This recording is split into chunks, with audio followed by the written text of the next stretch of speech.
Good morning, everybody, and thank you so much for joining us today for the 2022-2023 open house for Jacksonville Lighthouse Charter School Elementary. First, just a very quick agenda. What we will be talking about today, we'll be going over who the staff are, who we are, what we hold sacred as our anchors, our Title I designation, which includes breakfast, curriculum, our old data, as well as some of the procedures. And then we will take questions.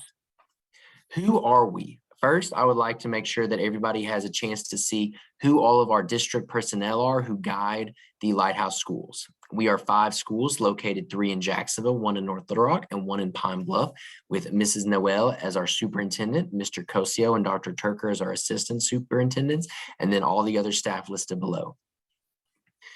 Who are we? My name is John Osborne. I serve as the co-education director or co-principal for the school alongside Mrs. Anita Hart-McNair.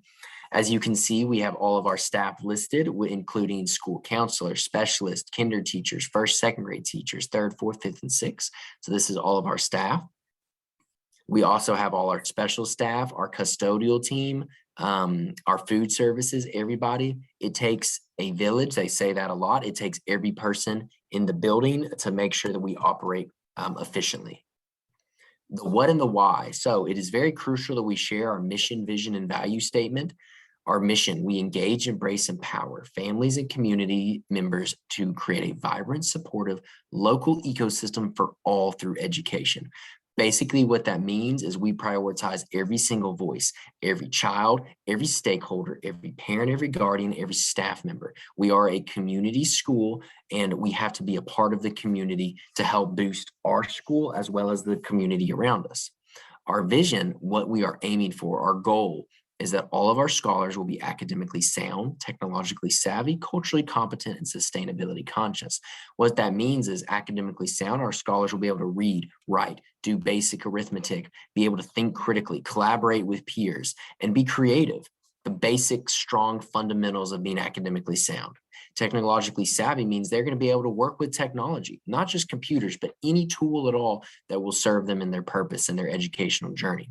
Culturally competent means we recognize that everybody has a different background. Everybody has a different story. Everybody is different in their own unique way, and that is a good thing. It must be respected, and we must take heed of that at all times and understand that people are different. Sustainability conscious. Our scholars will leave us confident in themselves and be able to continue on. What we do, what we provide at our school is sustainable. It will last for years and years because the foundation is so very strong. Our value statement: we engage, embrace, and empower every scholar, every voice, every day, meaning every child that comes to us is unique. Their opinion matters, their wishes, their hopes, their dreams, everything about them matters, and we must listen to that and take heed of them. We promise to create an innovative and memorable experience for our scholars and our partners this year. That means that everything we do is grounded in joy, excitement, enthusiasm, passion. We have to remember that we are in a passionate environment, and this is something we have to do, is to get kids excited about the learning. And so that is our guarantee to create that environment. What makes us unique? Some of the things that set us apart from the competition: we use positive behavior interventions and support, or PBIS, meaning we recognize positive behaviors rather than focused on punishing the negative. We recognize the positive. So again, we are very intentional and big about recognizing the positive. Flexible grouping. Students are grouped on what they need academically, meaning that's just because I'm a first grade student doesn't mean I need first grade math or first grade reading. Maybe I need 3rd grade reading because I've passed the 1st and 2nd grade curriculum and the reading expectations. With that being the case, we use flexible grouping to make sure that your child gets everything they could possibly need for their academics, meaning we will have classes of first and second graders and third and fourth graders and fifth and sixth graders, still keeping in mind their social emotional development, but we are making sure that we hit the academics they need. We're big about beyond the walls learning. Learning takes place outside the school just as much, if not more, than in the building. So we're going to be big about going outside these walls.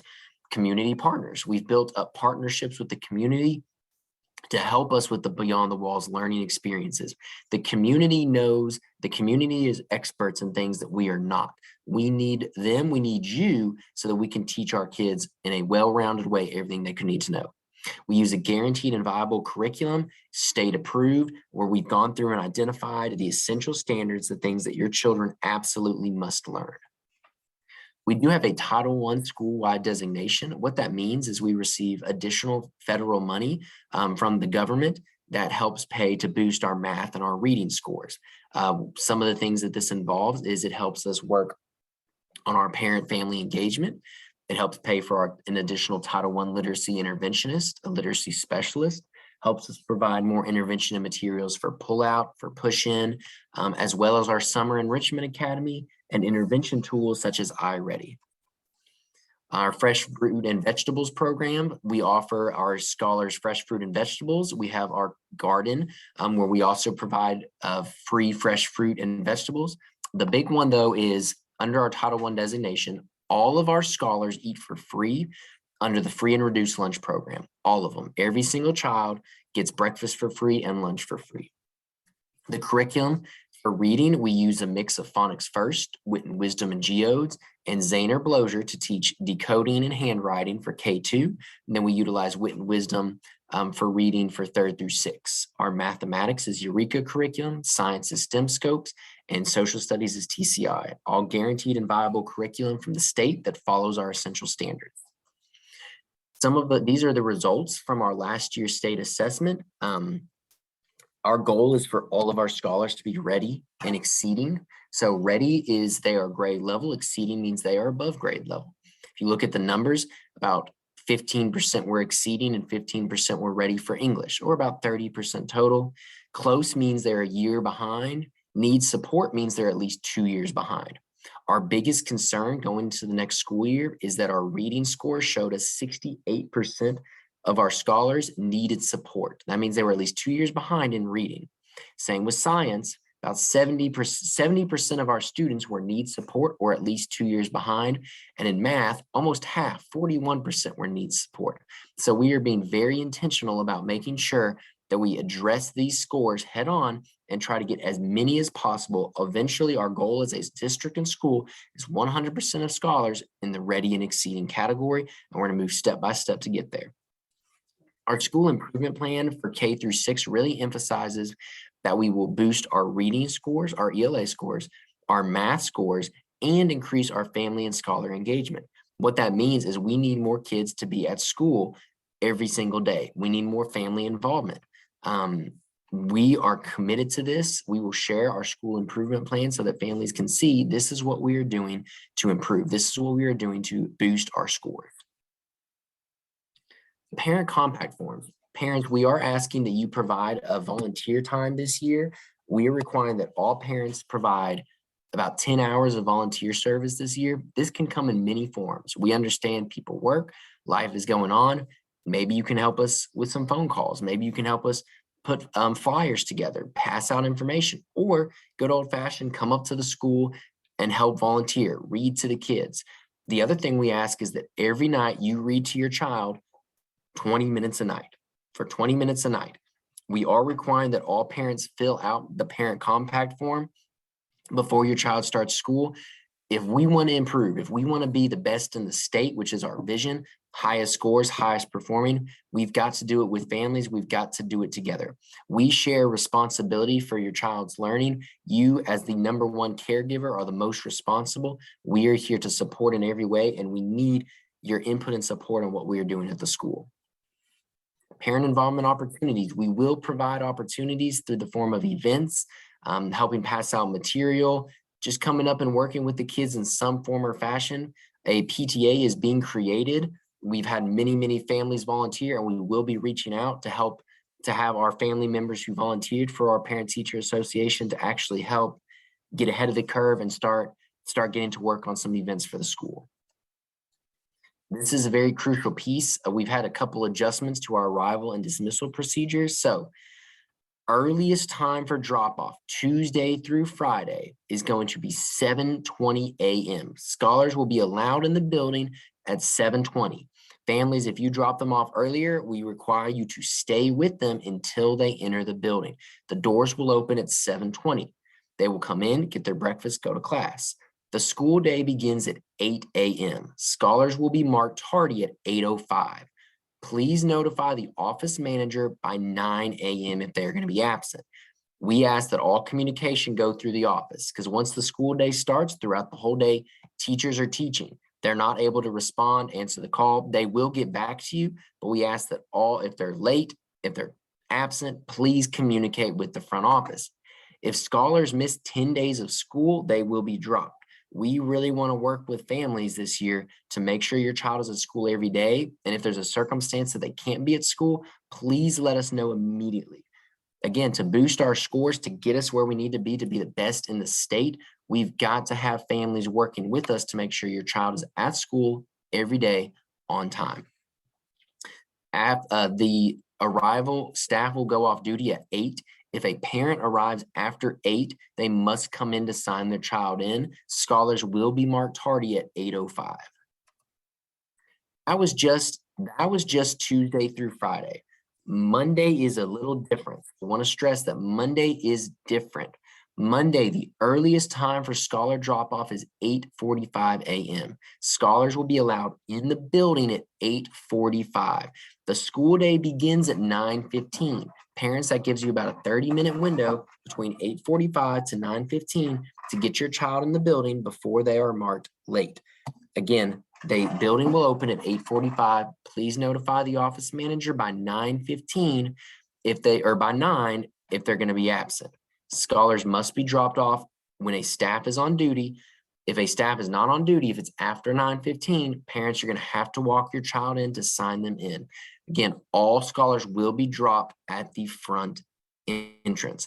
Also a reminder, first day of school is a Monday, so we will not start till 9:15.